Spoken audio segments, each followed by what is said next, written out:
Past week, we marked the 20th anniversary of the first attack by terrorists on U.S. soil. Remember? It was the bombing of the World Trade Center down in the basement that killed 6 people and injured 1,000.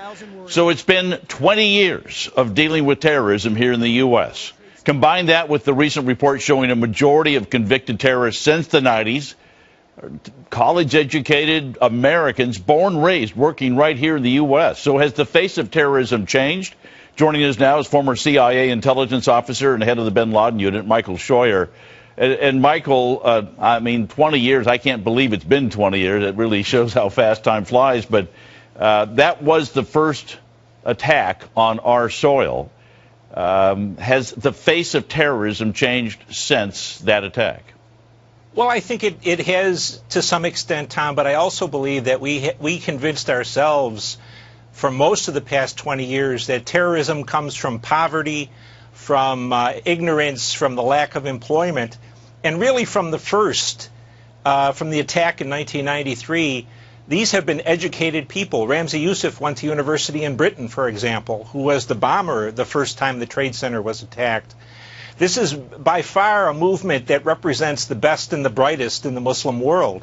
And we have deluded ourselves to think that these were uneducated people who were just desperate for a job or something along that line. Yeah. So no question. Ramzi Youssef was a very smart. In fact, his idea was to knock down Tower 1 and have it fall into Tower 2. And he was this close. If he had been able to park the truck where he wanted to, it might have done it. Yes, sir. In fact, he told us when we were bringing him back after he was captured in Pakistan that had he had $8,000 to $10,000 more in the original spot he wanted to park the truck, he thinks he would have brought it down, both of the towers down. And I think from what I've read, at least, some structural engineers agree with him.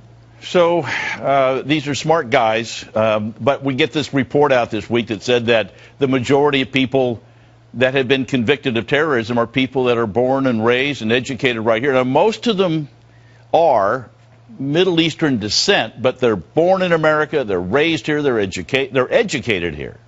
Yes, sir. And we've had these same kind of people go overseas to Somalia and Afghanistan to fight. And I think that the clue for Americans is to understand what their motivation is. None of these people who were convicted were attacking the United States because we have liberties or elections or women in the workplace. They were all focused on the same thing as our enemies in the Middle East, which is the conduct of our foreign policy. Now, you can argue that that policy should stay the same or should be changed, but as long as we keep saying that they're attacking us because they hate our freedoms, we're never going to understand either the dimension or the durability of this enemy.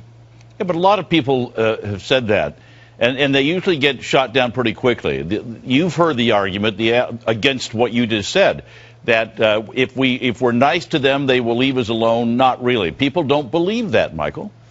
Well, it's not so much nice to them, Tom. It's nice to us.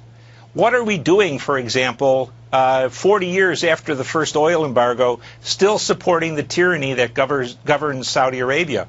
Why aren't we building that pipeline in the United States, which would help to protect Americans, not only by giving them jobs, but by making us less dependent on people that are odorous, if you will? Why are we completely supporting the Israelis in whatever they want to do? Why does Senator Kerry go at a time when so many people are unemployed and stick his nose into what's none of our business in Syria and give them $60 million? This is about protecting America, not being about nice to anybody. Indeed, we're going to have to use our military arm much more forcibly in the future against these people than we have to date. Are we this terrorism changing? And it surprised me that the majority of these people that have been convicted, and there's been 170 or something like that convictions in the last 20 years. It's a bigger number than I thought. You just start thinking about, there was the Times Square bomber, there was the, you go through a handful of them. But that's a lot of people, and what Attorney General Holder is saying is that he's worried about the people that are here, about the terrorists that are homegrown, and is he right? Oh, sure. We for a long time lived in the fantasy world that our melting pot would take care of this problem, that all of them would become Americans. And kind of in the first place, the Democrats for 40 years have decided that the melting pot is stupid and we should keep everybody alien to an extent within America, whether they're Hispanics or wherever they come from, or Arabs or other kinds of Muslims. But I think the more important point is that we really need to understand that the propaganda that was started by Osama bin Laden when he was alive and now has flourished around the world is just appealing to young Muslims in the United States as it is in Europe, as it is in Africa, as it is in Asia. Yeah. And we're going to get a very, very large problem plucked down on our table without us really realizing it. We talked on the radio show the other day, and you were saying basically Osama bin Laden, even though he's dead, he succeeded in his mission. It is now, his message is now flourishing. You can absolutely see it around the world, sir. His goal was never to defeat the United States, but only to draw us further into the Muslim world, which he believed and which it has created a jihad that's self-perpetuating. From Pakistan and Afghanistan to Yemen to East Africa to North Africa to Iraq, around the world, the growth of this movement in geographical reach in the last 6 or 8 years has been staggering. Yeah, we've only got a few seconds. I do want to ask you: do they still want to have some big explosion and kill lots of people, or are they talking about cyber terror or bioterror, or which is it, or all of the above? I think it's all of the above, sir. I think under Ayman Zawahiri and under the leadership of the other groups that exists now, they're much less focused on a big attack, although they'll try to bring off one, but they would very much like to nickel and dime us inside of the United States. Yeah.